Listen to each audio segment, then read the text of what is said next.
Hello, hola, habari, sawubona, molishani, nde wo.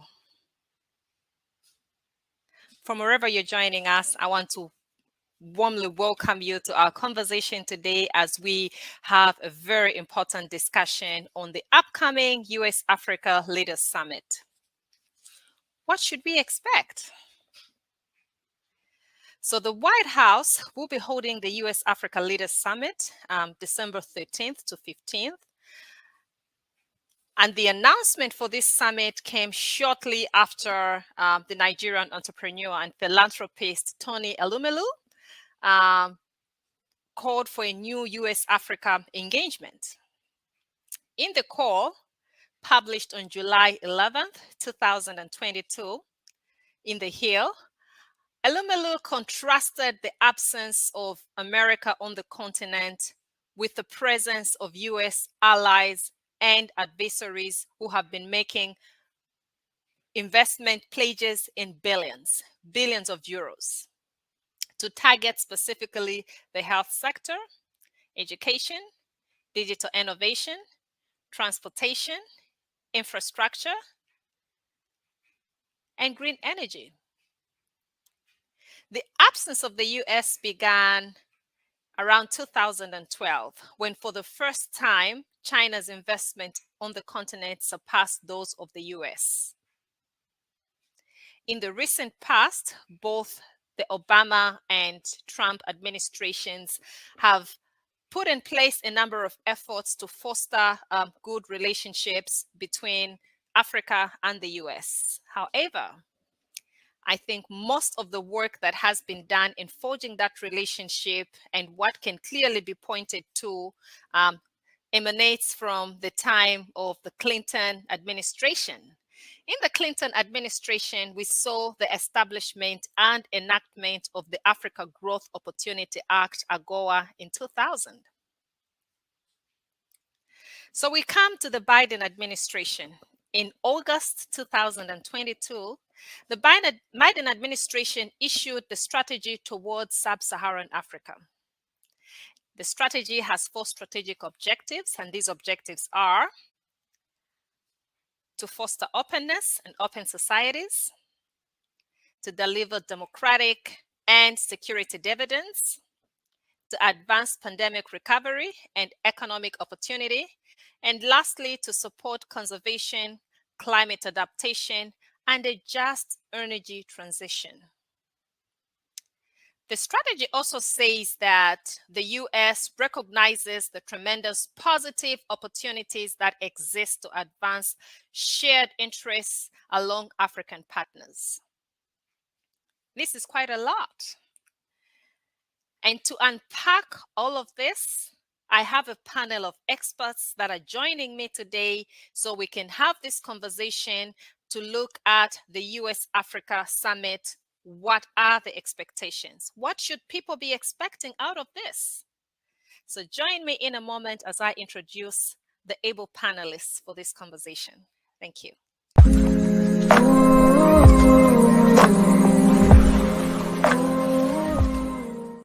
So joining us today to carry on this conversation are distinguished professors with expertise in the areas of public administration and international business. Dr. Harvey White, Dr. Peter Haruna, and Dr. Van R. Wood.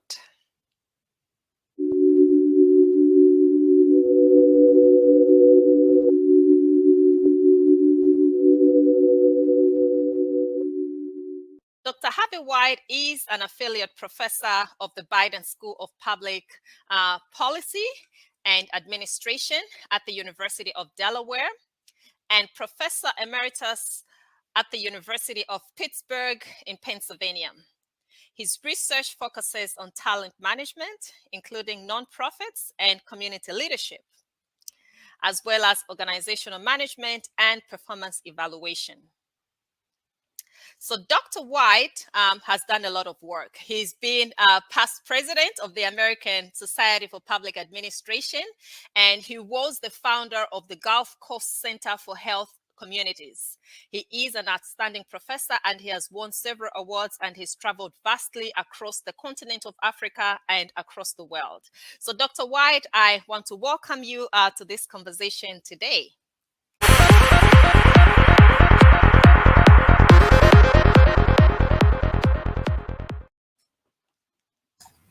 Thank you. It's a pleasure to be here. Thank you so much.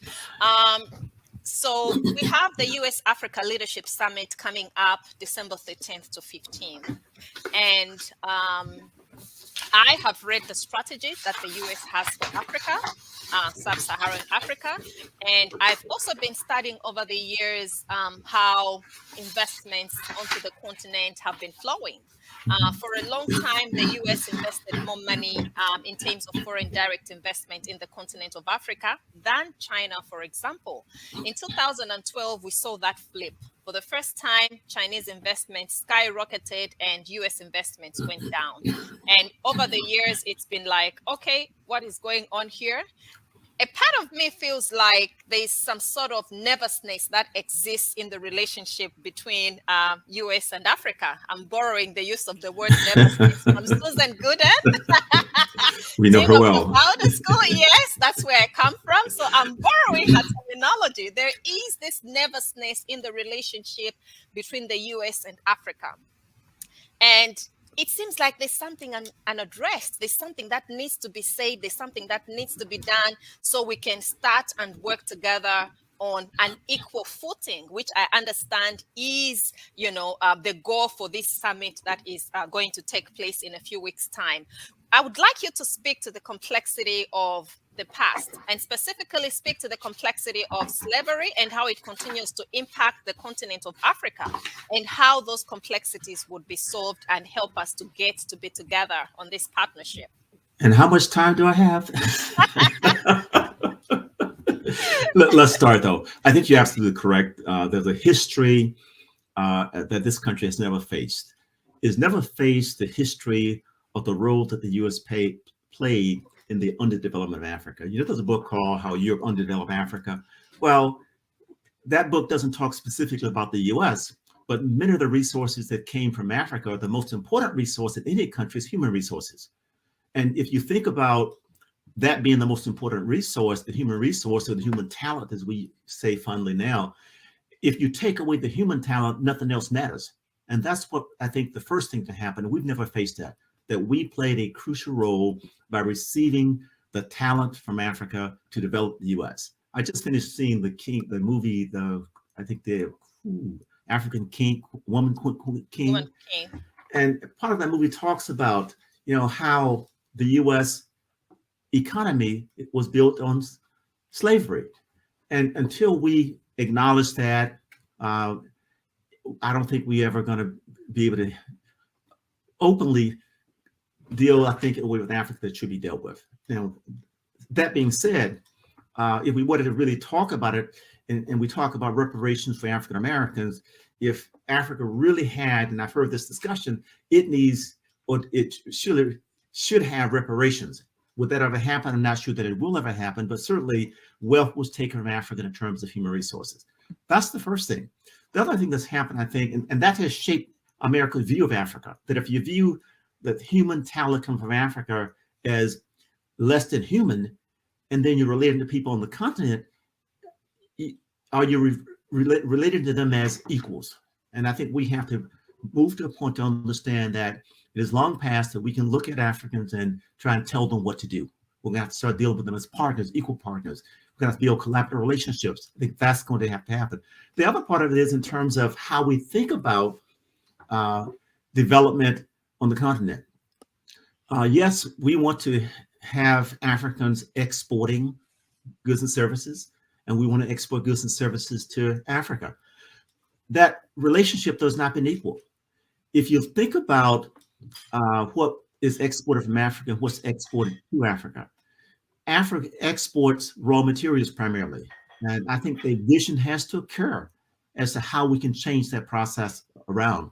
Botswana, for example, recently said that if you're going to get our diamonds, you have to do some processing in the country. We have a situation in Nigeria that has a surplus of oil but doesn't have enough gasoline. You have situations where we have the basic resources, but don't have them to be consumed at the individual level, that we have to send the products abroad, have them come back to Africa. So I think that's part of the basic process. And we haven't dealt with either the human talent issue or how we view resources coming from and going to Africa. I don't want to talk too much. If you want to ask me another question, please cut me off before I keep going. But we have some issues, and I think there's some opportunities. And I don't want to be too negative here, because I think there are opportunities, and I hope we get a chance to talk about some of those today. Okay, that's great. So I think at the start of the conversation, you talked about something very important. I mean, everything that you say is important all the time, Dr. White. So you talked about human talent, and which really is your area of research, talent management and human beings, and managing human beings and just managing the labor force and all. And I know that your most recent research work has been focusing on the social impacts of artificial intelligence, big data, and robotics. And in minority communities here in the US. And we know that these technologies are overtaking many processes and they're altering life in general. And we cannot say that Africa is going to be exempt. So Africa is included in all this by virtue of being part of, the global trade, systems. So I'm here thinking, we have these advancements in technology that are overtaking everything. Previously, there was heavy labor in mining, just as an example.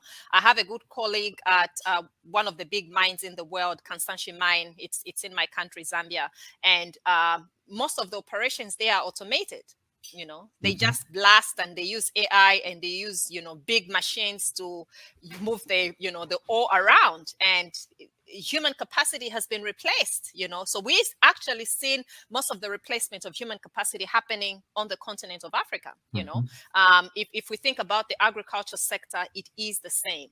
And now I'm thinking, in view of all these developments that are happening, I mean, what do you think African leaders should be focusing on as they have this conversation of mutual benefit between the US and Africa?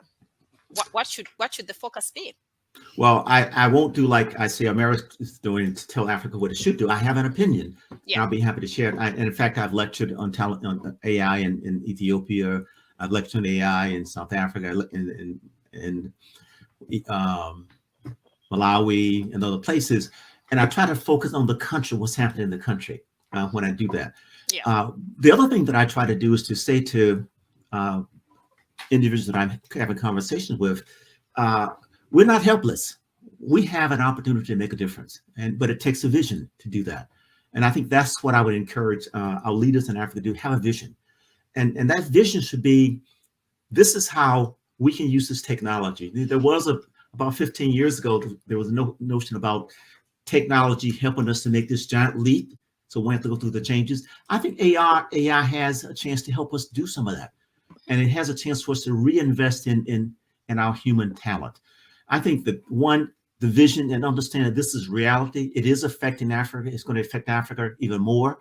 Two, it's going to affect the workforce in Africa. And we need to be training the workforce for the future. What is that future? That future is going to be in AI. It's going to be in robotics, right? It's going to be in programming those robotics and that AI. It's going to be in service of those. So those are the kinds of skills and we need to be envisioning for the future workforce. Now, we're not at a loss in terms of talent. There was a conference recently in Ethiopia. I gave a lecture there about 4 years ago. I don't take any credit for this, but I was very pleased to know that Ethiopia now has a center, an institute for artificial intelligence, and they're offering a PhD in artificial intelligence. That's happening. If you go next door to Rwanda, they're making some major progress in terms of metrics and the use of artificial intelligence and the application training young people. South Africa, where I was inspired to be involved in this whole notion. So there's knowledge on the continent, and we need to in fact draw upon that. I would suggest there be regional centers for artificial intelligence, sharing knowledge across boundaries, training, because it's going to benefit the whole continent. And then you have the surplus of talent in the diaspora that wants to make a difference. You yourself, you have knowledge in the area. There are people in this country that will love to go back and help the continent. So don't be afraid to draw upon the talent of people in the diaspora. So I think there are multiple ways we can advance this, but it's going to take vision. It's going to take facing reality. It's going to take investment in policy that really address this notion of how the future is going to be derived on the continent. Awesome. So, Dr. White, one more question. I would like you to tell us, what are your expectations of the US-Africa Summit?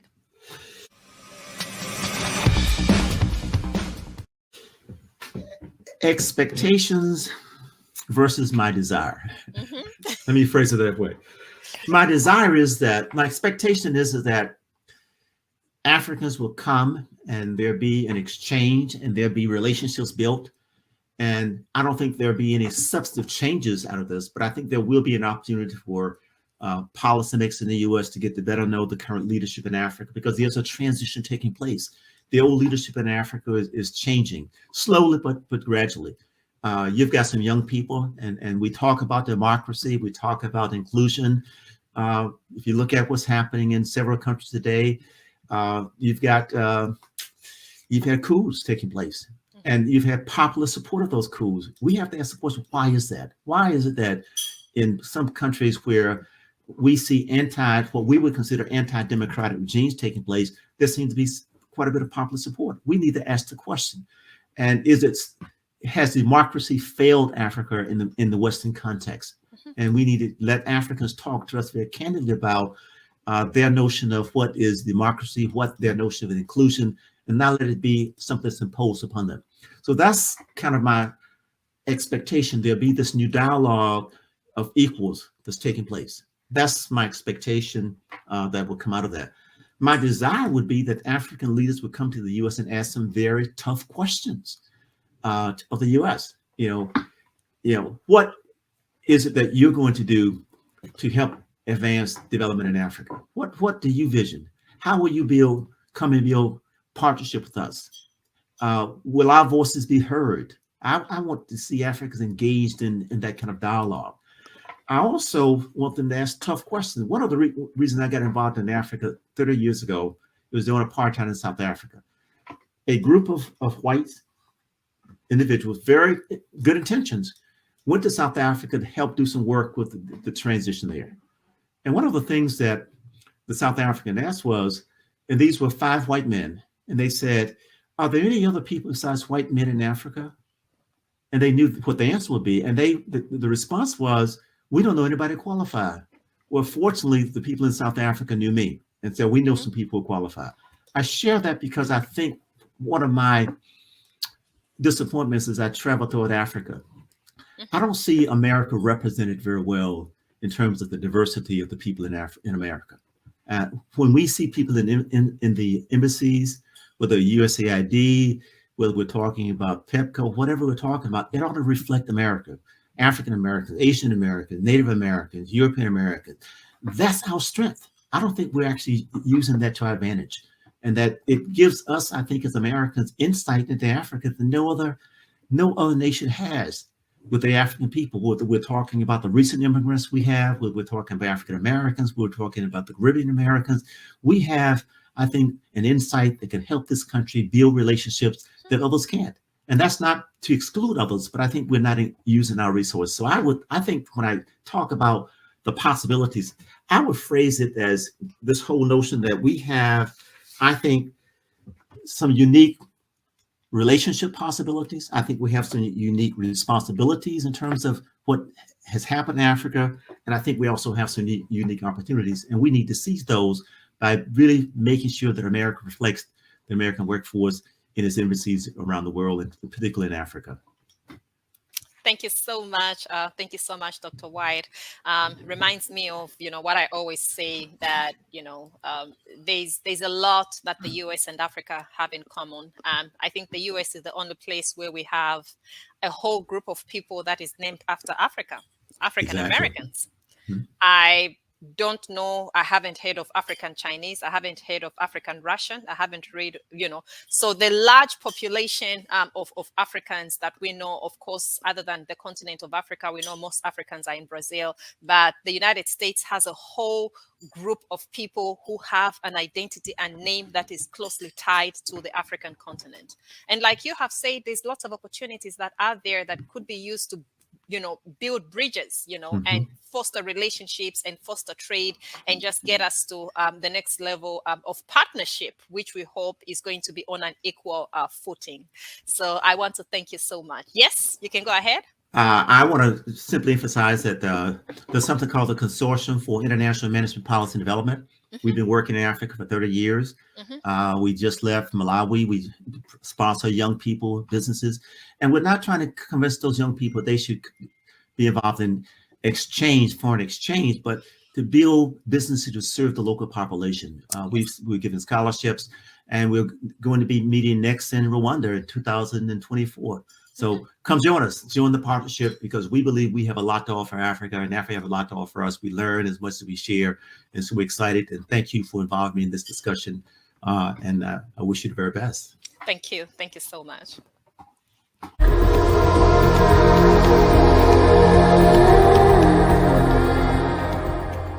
Our next panelist is Dr. Peter Haruna. Dr. Haruna obtained his PhD in public administration from the University of Akron in Ohio. His specialization is in public leadership, public service education, and governance. Currently, Dr. Haruna is professor and MPA program director at Texas A&M International University. So some of his career highlights include working as director of administration in the Ghana Civil Service. He is founding chair of the American Society for Public Administration section on African Public Administration, SAPM. He is a senior Fulbright scholar to Ghana 2010 to 2011. So Dr. Haruna has won several awards that include the Senator Judith Zafireni Award for Leadership and Scholarship this year in 2022. And then he's also 2022 winner of the COL Leadership Award that is given by the section on International Comparative Administration within the American Society for Public Administration. He is also College of Arts and Sciences Distinguished Teacher of the Year 2022 and more. So quite a lot of accomplishment, Dr. Haruna. I want to welcome you to this conversation today.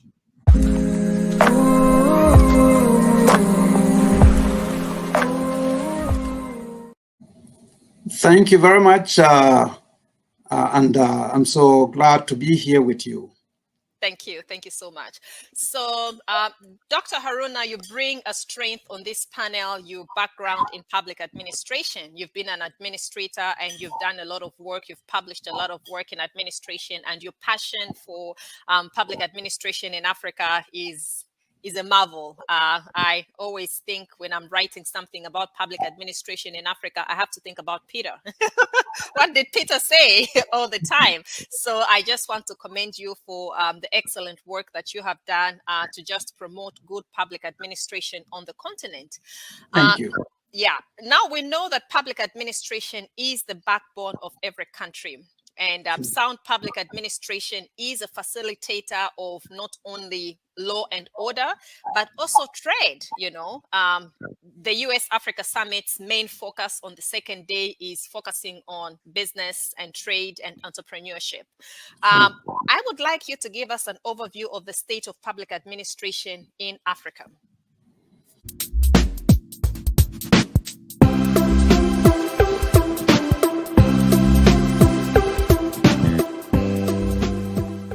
Thank you very much. To provide you with an overview would require a lot of time. I know we don't have that much time, but I'd like to just call attention to a few highlights about public administration as it has evolved in the continent, particularly in sub-Saharan Africa.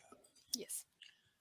First and foremost, we have to understand that public administration in Africa has a history that when African countries gain independence, in the late 1950s and early 1960s, they actually inherited. Administrative systems. They inherited structures. They inherited processes, norms, and values from the departing colonial government rulers. So African countries actually inherited these kinds of structures, and they were kind of like imposed on them, and they could not dismantle them. So they had to work with whatever public administration systems that they had inherited from the colonial governments. So first and foremost, we have to acknowledge that the public administration systems that we have in African countries are actually colonial relics. They are actually part and parcel of the colonial heritage, so to speak. So having said that, we have to also acknowledge that things have changed. The public administration systems that we have today are a lot different from how they were in the 1960s. But before we get ahead of ourselves, we got to understand what public administration is. And many of us, whenever we say public administration, we're thinking about the action part of the government.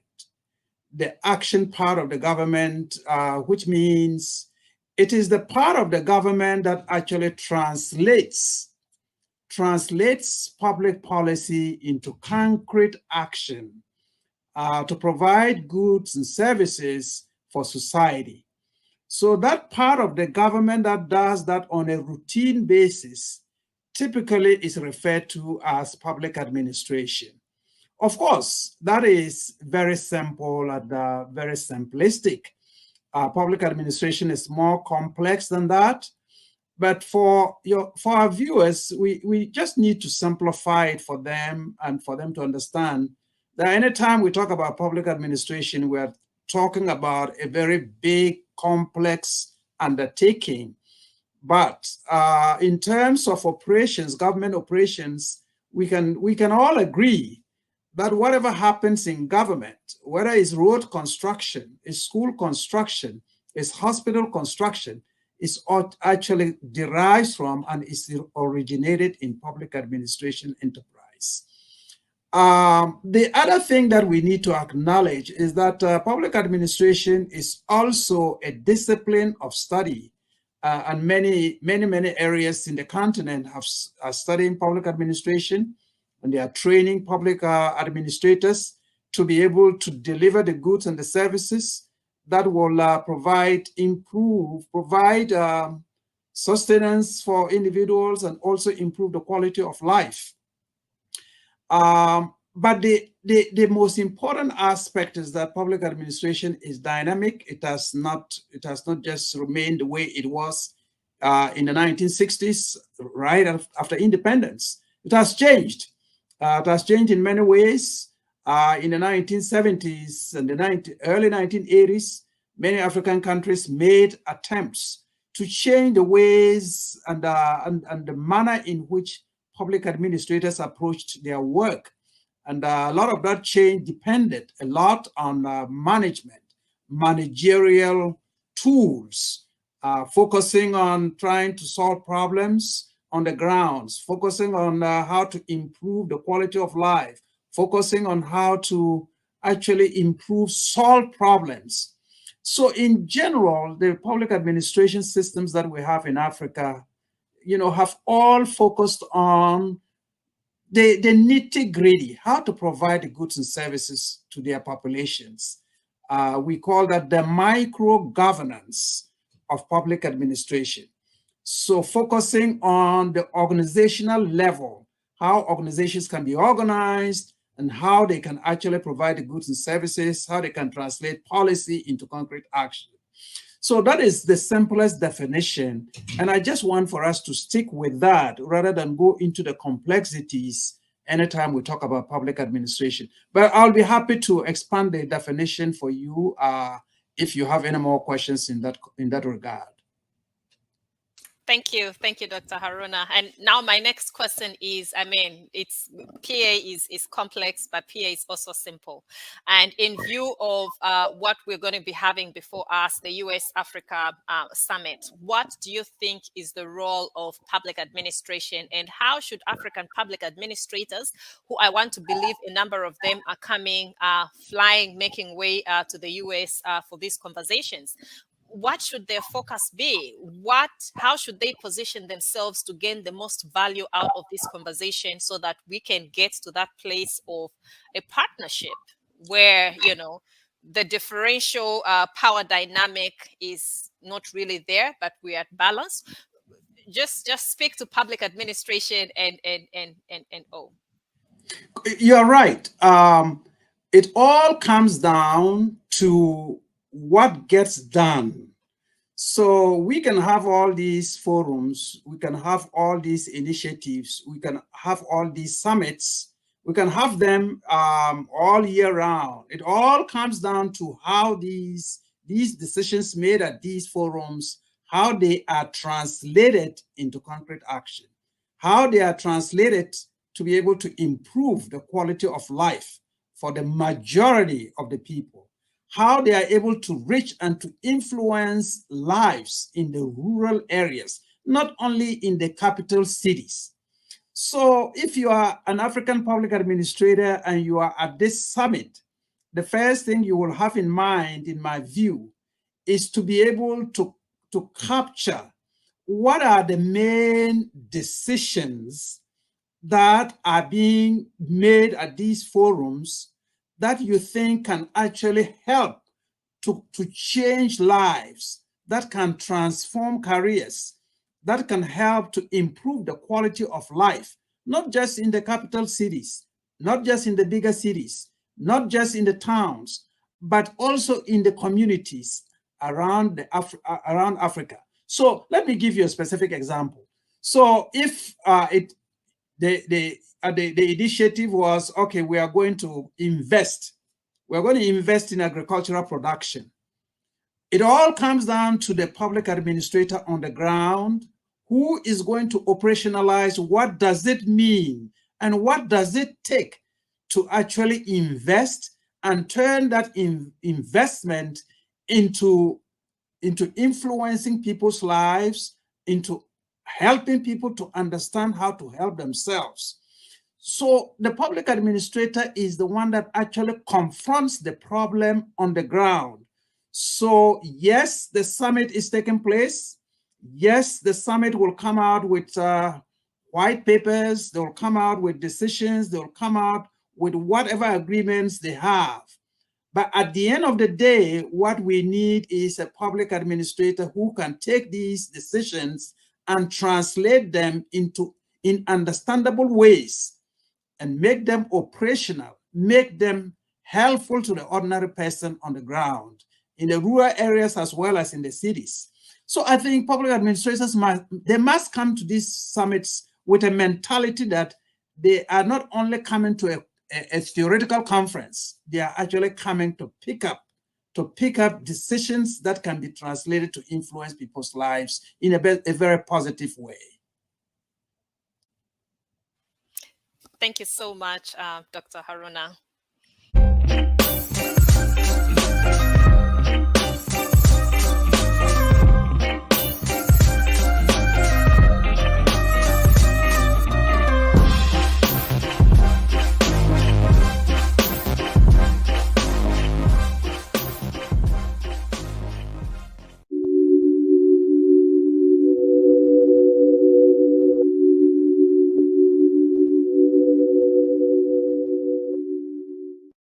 Thank you so much, Dr. Haruna. Moving forward in this conversation, we're going to switch things around and get a little bit practical, you know. And in being practical, we're talking about what things need to change. How could, for example, implementing a model bring about change in the relationship between the United States of America and countries in Africa?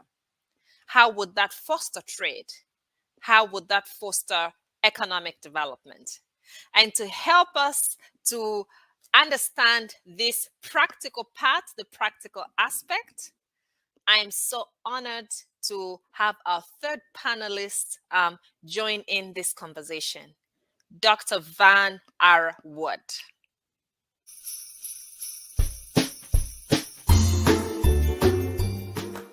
And I'm delighted at this moment to give an introduction and welcome to Dr. Van R. Wood. So Dr. Wood is a specialist in international business, having spent over 30 years involved in global marketing and trade. Dr. Wood was educated at the United States Merchant Marine Academy, spending 1 year as an officer aboard a U.S. merchant vessel with port destinations in Japan, South Korea, and Hong Kong. He got his bachelor's degree from the University of Washington and an MBA in international business. He also got his PhD from the University of Oregon in 1982. His teaching, research, and consulting focuses on globalization and the selection and development of international markets. Dr. Wood has been awarded several grants to develop international programs from the Ford Motor Company, General Motors Corporation, Fulbright Commission, the World Bank, the U.S. Department of Education, the Virginia Economic Development Partnership, and many other institutions. He is a past president and a long-term member of the Richmond, Virginia International Business Council Board of Directors, the Virginia World Trade Conference Planning Committee, the Greater Richmond Chamber of Commerce, and VCU International Business Certificate Program Committee, the Virginia Hispanic Chamber of Commerce, and the Virginia Asian Chamber of Commerce Advisory Board. He has received several awards of excellence. Additionally, he has published hundreds of journal articles. And lastly, he has traveled to more than 100 countries. So Dr. Wood, I am so delighted and so happy to have you join us.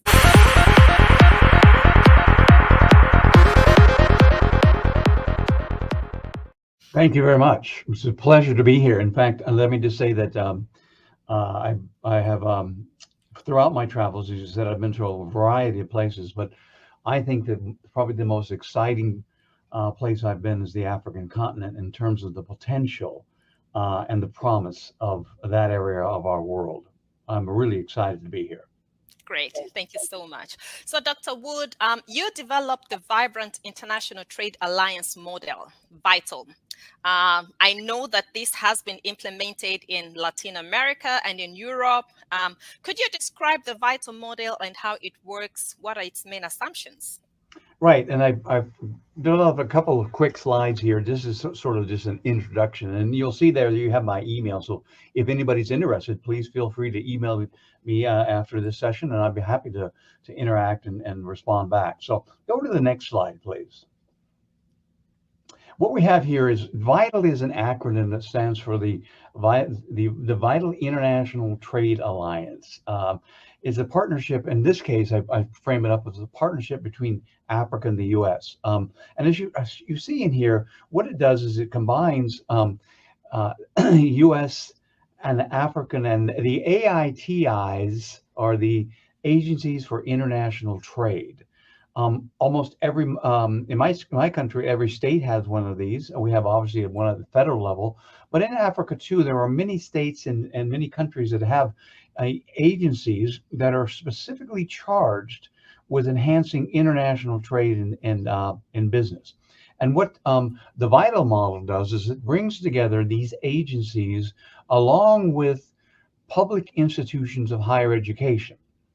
So it's a combination partnership that's been brought together that of the agencies, the higher education institutions, such as the one I'm employed by, Virginia Commonwealth University, in our School of Business. And it works specifically with identified entrepreneurial rising stars in the small to medium-sized enterprise space. that's where the future lies. That's where the future jobs lie. I think that's where the future international business really, the real impact lies. And that's what we concentrate on here in Virginia, where this model was first developed and first brought together. Now, let me go to the second slide just to sort of give you some context. Once again, the state agencies for international trade are in combination with specific universities that are supported by the state, what we call those PIHEs, which are public institutions of higher education. And what we realized here in Virginia some years ago, almost 10 years ago, that if we combined these agencies, which are supported by state tax dollars, with these public institutions of higher education, which are supported by state tax dollars, we put together teams, in my case, of graduate students that were working with the state agencies and in combination with identified, we call them clients, individual companies that have the potential to sell their and market their wares, their products and services in international markets. We can really benefit all. The state agencies end up with more enterprises involved in international businesses. The public institutions of higher education really have an opportunity to create what we call experiential learning projects where students can actually engage in pinpointing not only the markets that hold the most problems for their specific company, but also to identify strategic alliances that will really helping move into those markets and to develop specific marketing programs that they can follow as they move into international markets. And what I'm proposing here is we take this model and we extend it to the international arena where universities from America, specifically my country and my state of Virginia, work closely with higher institutions of higher education in Africa to create projects that focus both on American companies wanting to do business in Africa and African companies wanting to do business in America. The end of the day, the product is a report and presentation to both sides of the pond, both in Africa, our partnerships, and in America, along with the state agencies and along with anybody else in terms of businesses that want to show up. It's been extremely successful here in Virginia, and I think it can be equally successful if we were to expand it into partnerships that stretch overseas. So let's go to the next slide. I only have a couple here. This is the model, and it's pretty busy, so I'm not going to go into details, but if you really wanted to create a vibrant international trade alliance model as applied to Africa, you would have antecedents, moderators, outcomes, and outcomes. Now, the antecedents are how you get this model set up. Now, I would recommend calling a conference to create VITAL between interested parties in both the United States and Africa. And we do have a venue for that. We have a conference coming up next June in Morocco with the ABERS, it's called, the African Business and Entrepreneurial Research Society, where we'll be meeting in both Marrakesh and Dakar to have this conference and to talk more about VITAL. You then move on to signing memorandums of understanding with specific partners. You set up a communication network, such as this one, using Zoom or other technologies. Take me back to that slide one more time, will you, Noah? And then in terms of the final antecedents, you'll see we have global teams, student teams are put together, identifying specific companies to focus their research on. The research is undertaken, presentations are made, and lo and behold, if you have commitment in terms of these mediators, commitment from the small to medium-sized enterprises, commitment from the top management of the agencies for international trade, commitment from the public institutions of higher education, and you have university champions, such as myself, and such as those would be my counterpart in Africa, who would work together to undertake these projects, and you have funding for these projects, which typically comes from the state agencies, you indeed end up with these outcomes or these successes. Not only do the agencies enhance their appearance and their brand name around the world, the public institutions of higher education enhance their brand name around the world, and small to medium-sized enterprises enhance their business and opportunities to expand their business in global markets, including Africa. The final outcome, as you can see, is not only is Africa brand in terms of the enhanced, what we call the ACFTA, the African Continental Free Trade Agreement brand in general enhanced, but each of the participating countries is enhanced because they will be better known to the world at large, specifically to companies from America working with their companies in Africa and their counterparts in Africa. And I think it's a win-win situation. So back to me, if you will. No, those slides will be made available to all viewers. So we can move away from those slides if you like. So that's what the model is all about. It's really been successful. That's one of the reasons I'm here today to promote it. We have had enhanced employment opportunities. We've grown new entrepreneurs. We've put students who on projects that have been hired by companies. We've enhanced tax dollars for our state. We've enhanced revenues for the companies. And we've generally done better in making the world a more peaceful, prosperous, and a potentially huge contributor to the welfare of all involved. So that's my story, at least until now, unless you have other questions.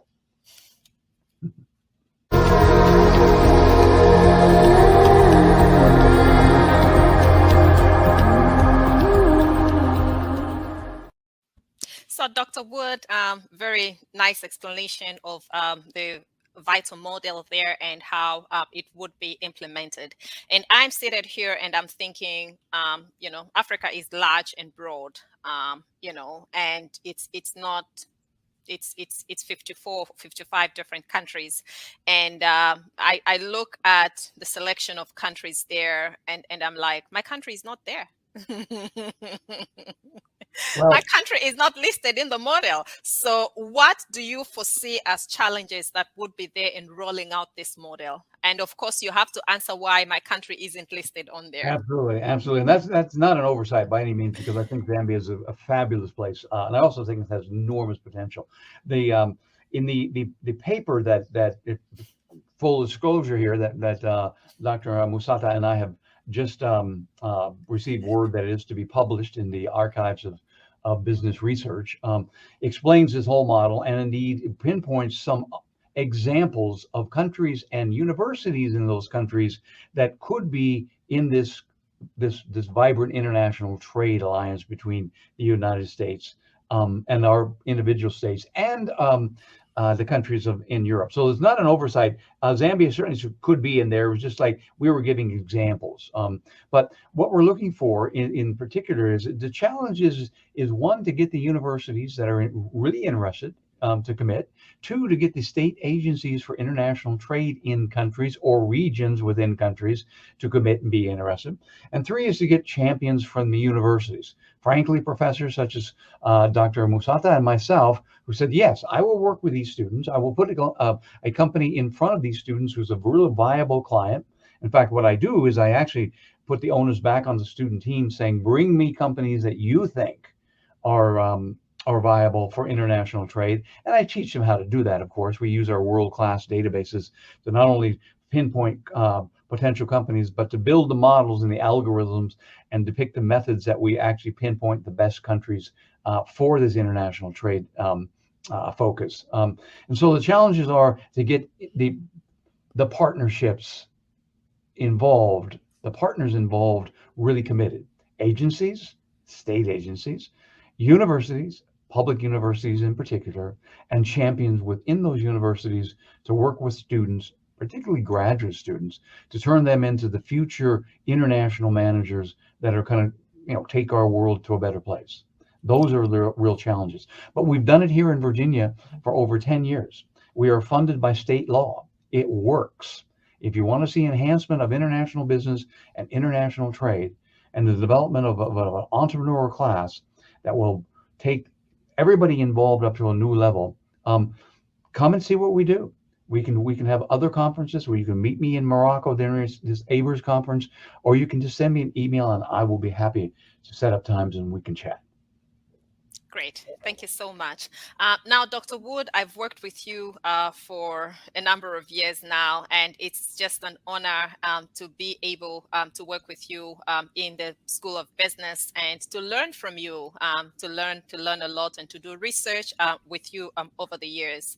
I know that you're very passionate about Sub-Saharan Africa, and you've had me come and give guest lectures every year to your executive MBA students just to position the continent of Africa as a trade destination.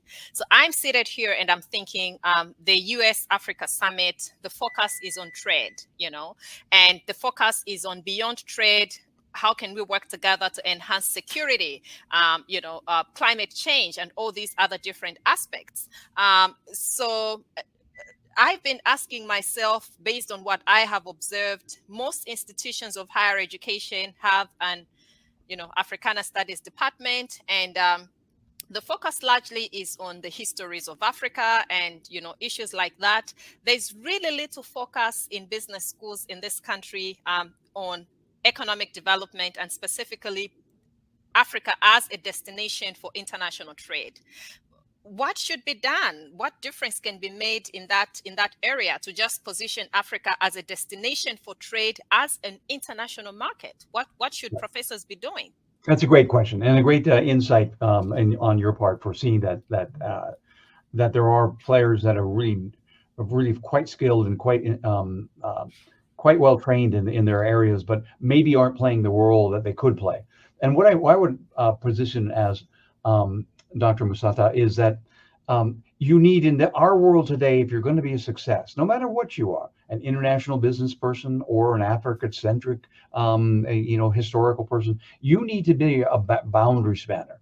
You need to cross boundaries and be able to speak to business people and to historians and to lawyers and doctors and engineers. You need to be able to communicate across boundaries where other sectors of knowledge allow, and bring them into the fold of the team that you're creating to actually enhance the whole endeavor that you're focusing upon. For example, I want all my students to understand not just the market opportunities or the market potential, that's kind of the business end of things, but I want them to be fully steeped in what is the legal system that exists in this country?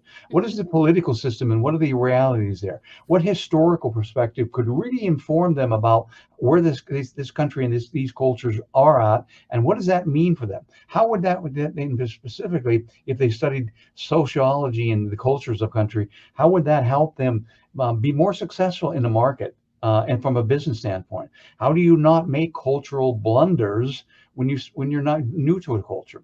Can be done, but you need trained expertise, and you need all of these people that are not necessarily business people. So I'm a real, as we frame it up, I'm a real big tent person.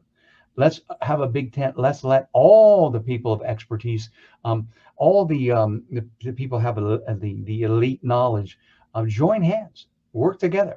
I always get a kick that out of around the world that the term elitist sometimes is used as a pejorative term. He's just an elitist or she's an elitist.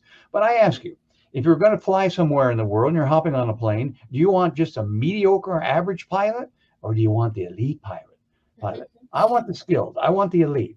Now, if you frame up elite as being, I think I'm better than you, then you missed the point. That's not what I mean by that. So I welcome anybody who really has these skills, has brought them together in their own minds, has thought about them, perhaps written about them. I want them on my team. They are the elite that I want. That's the way I'd frame up and respond to your question. Okay, so one last question, Dr. Wood. What are your expectations for the US Africa Leadership Summit? What is one thing or two things that you would like to see come out of this conversation? I would like to see the U.S. more fully involved across the board, more fully involved in, as you said, in the combating of climate change, in the issues of sustainability. That's the 800-pound gorilla that's sitting in mankind's living room. If we don't get that together, we have no place to go. As the cliche now says, there is no planet B.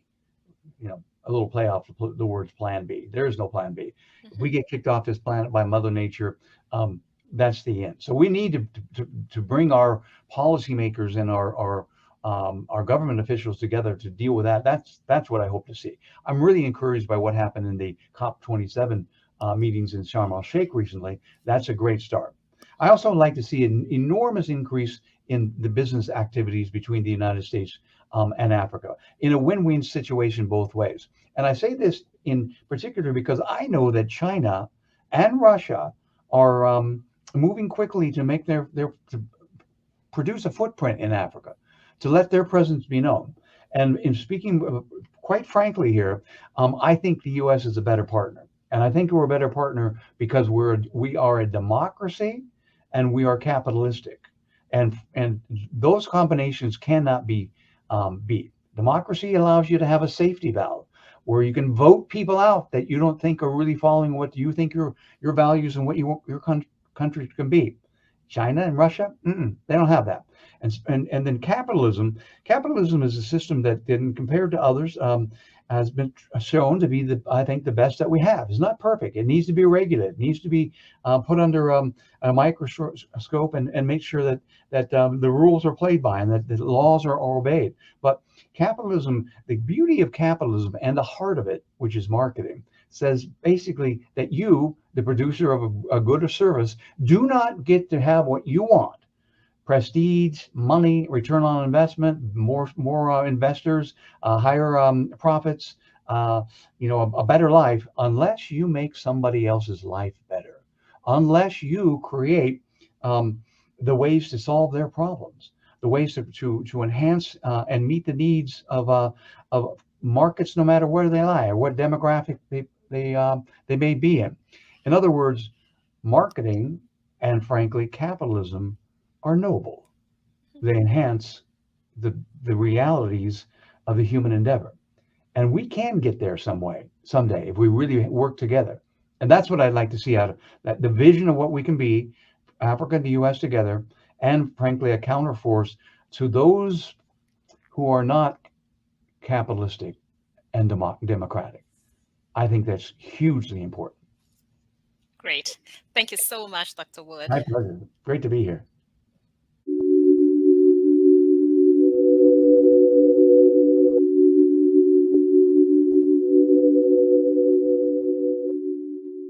On this conversation, we've had a number of individuals here, distinguished individuals, share the perspectives on the US-Africa Summit in terms of what should we be looking at, and how should we be framing ourselves for success and to be at an equal footing going forward in this partnership.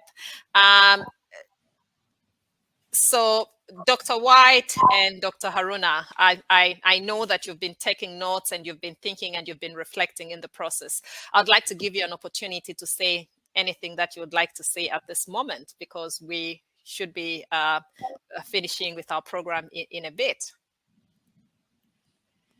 Any remarks? Dr. White, you're muted. And then after that, Dr. Haruna, you come back on to share your remarks. Well, thank you. And thank you, Dr. Haruna, for your discourse on public administration. You said something very profound that I want to just pick up on. You didn't use the expression, but I think I heard you use it, Dr. Mazzata, earlier, where the rubber meets the road.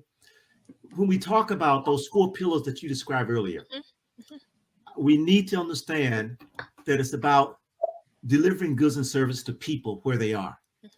And we can talk about democracy, we can talk about security, we can talk about openness, we can all those things, but if people are not being served at where they are, their needs, none of those things matter to them. If we think about, as I mentioned earlier, how coups are taking place, they're not thinking about democracy. They're thinking about their needs are not being met. If we think about, I was in the Soviet Union doing perestroika, and people were saying, we miss the old days. That's why Putin came to power, because the old Soviet Union provided some basic services. When they opened up the markets, free markets, people had to pay for health insurance. Prices went up. People needs weren't met. I think we need to be very clear that when we talk about democracy and openness, let's not use the American standard. Let's ask people what they want, what their needs are. Those are my few remarks. So thank you for that opening, Dr. Harara, and thank you for the opportunity to share. And keep doing the great work that you're doing, both of you. Thank you. Dr. Haruna, I'd like you to give some concluding remarks here. Thank you so much, Dr. White. You've helped us to digest these issues about Africa-U.S. relations and Africa-U.S. Partnership.